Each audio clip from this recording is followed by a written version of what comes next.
There are options and opportunities that we have where we work, what we do, the way we invest money. And many times those options have a name on them in terms of this is what you're supposed to do with them. But what if I told you there was gold in them there hills, right? And we're not talking about Beverly Hills and Texas Tea and Jed Clampett. We're talking about HSA programs. And today, Jamie Burton's going to break that down for you, what really is involved in an HSA and why, if you have the opportunity, you might want to consider it for your retirement. Well, good morning and welcome to Consider This Program. I am your host, Joe Clark. And I am Jamie Burton. We are happy to have you along. Jamie's got her degree in financial planning from the Purdue University.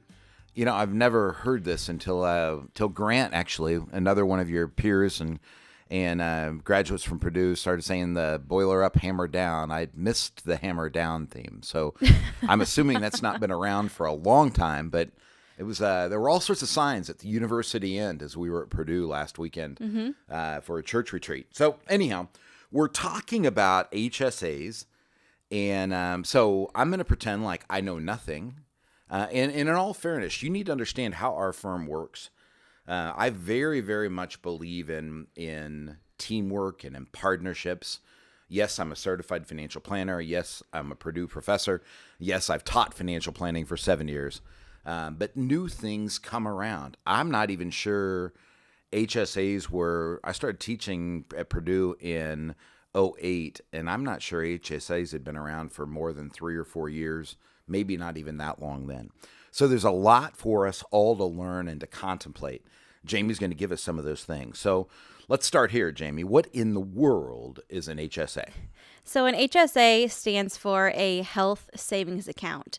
So essentially it is an account that you set up and you put money in pre-tax, and the money that you have in there can be used to pay for certain qualified medical expenses. So the money goes in there pre-tax, you can invest it and it grows, and as long as it comes out and goes towards those qualified medical expenses, it is a tax-free distribution from that HSA.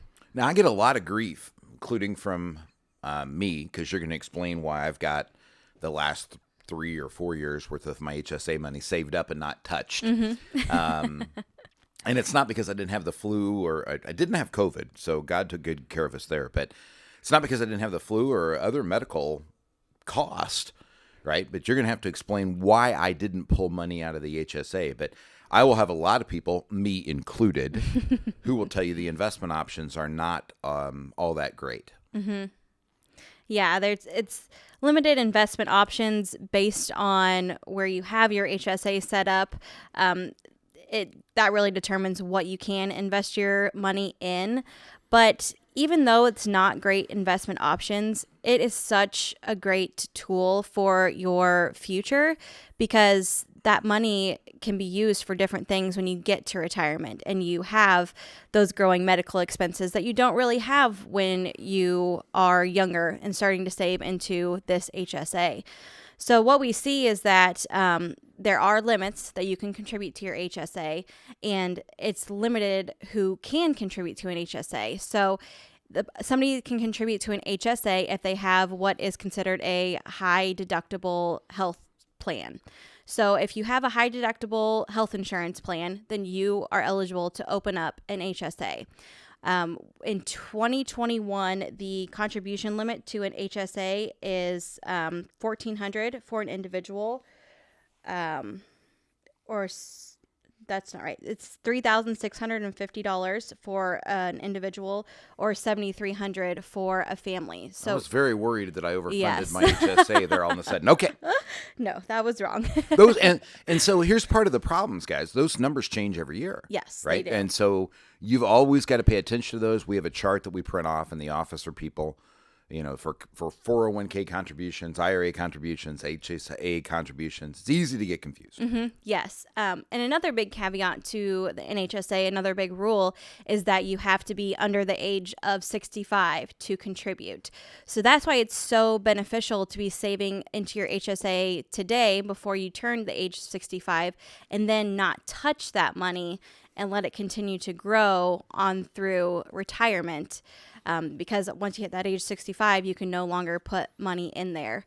The problem with that is that if you do go through life and you do have medical expenses, if you want to be able to not touch the HSA, you have to have that cash flow to be able to pay for those medical expenses out of pocket. So really, it's planning to put that money in there, have a decision that, hey, I'm not going to touch that money. I'm going to let it continue to grow, but I have to make sure that if something does come up, I'm going to have the resources to be able to take care of that. Yeah, so I'm in a quandary. There's a good chance I think more about financial planning than the majority of you listening to the show, right? I'm responsible at the time of this recording for $692 million and 37 team members and more than 1,085 families. So I think about this stuff a lot, right? And in my HSA, and I've got 4 years worth of contributions, is sitting in a cash account because they give us no investment options. But I get a huge amount of a, non-taxable income contribution, even from a high income standpoint. So there's no rules regarding that part. I really do believe it's it's the sliced bread, right? It's the, other than a Roth IRA, I still think this is probably even better than a Roth IRA. It's just limited in terms of what we can do. But we don't know, I'm 54. We don't know what Medicare Part B premiums are going to be. We don't know what healthcare is going to look like. The opportunity for us to be able to use this money in a tax-free setting just gives us phenomenal opportunities. And so when people come in, one of our biggest things that Jamie and I are asked is, all right, I've got an extra dollar. Where does that dollar go, right? Is it the Roth? Is it the 401k? Is it the Roth 401k? Is it the HSA? And, away we go from there. All right. So you had mentioned that if you have an extra dollar, where are you going to put it? Is it the Roth IRA or is it the HSA? And really, a Roth IRA and an HSA have similar properties to them, similar rules that go with them. So if you join us regularly, you've definitely heard us talk about Roth IRAs and how they're such a great tool for retirement. So you put money in there today that you've already paid taxes on, and that money grows tax-free. And then when you pull it out in retirement, you don't owe taxes on any of the money that's taken out. So you don't ever owe taxes on the gain in that account. Well, with an HSA, it's really a triple tax benefit. So when you put money in there, it's tax deferred. So you don't pay money on that today. And it can grow when it's invested. So it grows tax-free. And when you pull it out for qualified medical expenses, then it also comes out tax-free. So it's tax deferred going in, grows tax-free, and comes out tax-free. So it's really a beautiful thing. So Jamie, here's one of the quandaries, right? So you're one of our senior advisors and a dear friend and former student, and I love you dearly. But here's one of the quandaries of being a managing partner of a financial firm. And I will let's step HSAs off to the side for a second and tell you one of Joe's most agitated states is when somebody comes to me from Merrill Lynch or Ed Jones or Morgan Stanley, and they've got a brokerage account that's got $400 or $500 or $1 million in it, and they don't have a Roth IRA, yet they've been working. And I get incensed. Would be the best word, because their friend, who they usually refer to them as, their friend, their neighbor, their brother, their uncle, should have been taking money out of their brokerage account every year and putting it into the Roth IRA as a contribution where it would be tax-free forever. And yet they fail to do it. And they fail to do it because, one, some people think $7,000 is not a lot of money. And if you're over 70, or if you're over 50 rather, that's what you can contribute. May have changed for 2022. I haven't seen the numbers yet. They're out. Just haven't paid attention. But part of it is $7,000 sounds so minimal to the broker that people think somebody with $1 million doesn't care about $7,000. I will tell you, I've been putting in Roth contributions through what's called a backdoor strategy every year since 2007, when they announced in 2010 that they were going to remove the adjusted gross income restriction. 14 years now it's added up to be a nice chunk of change inside of Roth IRAs that will never be taxed again. But HSAs have the same problem. People with a lot of money think about it, and some of them go, okay, it's only, a $7,000 contribution or $7,300. Who cares?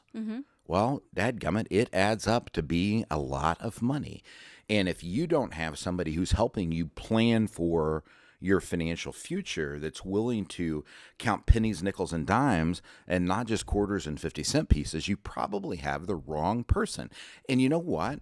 It could be you, right? I mean, that's that old, I remember my 7th grade teacher, Mr. Rogers at McKinley Middle School. He gave me this round coin and, said around to it. And he always said, Clark, you got to get around to it. And I go, what? You got to get around to it. You got to do the job. You got to put the money in the account. You got to get there. Folks, your future is your future. And I really, really, truly believe that you are going to get the retirement that you deserved. And that means it's based on the discipline that you had today. It's based on the planning that you had today. It's based on all of the decisions that you make today. We can't make them for you. We can help you. And I strongly recommend that you call 800-928-4001. Go to yourlifeafterwork.com. Use the QR reader on the screen if you're watching the video. Get signed up for your Next Steps meeting. Jamie, one of the advisors, will walk you through this stuff. We will help you. HSAs are just one of many decisions you need to know how to make.